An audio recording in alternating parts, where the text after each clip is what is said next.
ફટાફટ બોલતો ફટાફટ આમ જો ફટાફટ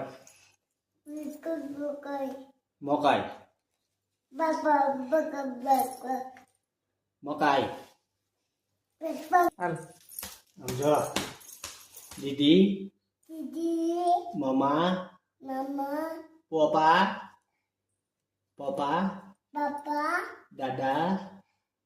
દાદા બોલતો દાદા બોલ દાદા બા બાપા મમ્મી પપ્પા બાબુ ભાઈજી ભાઈજી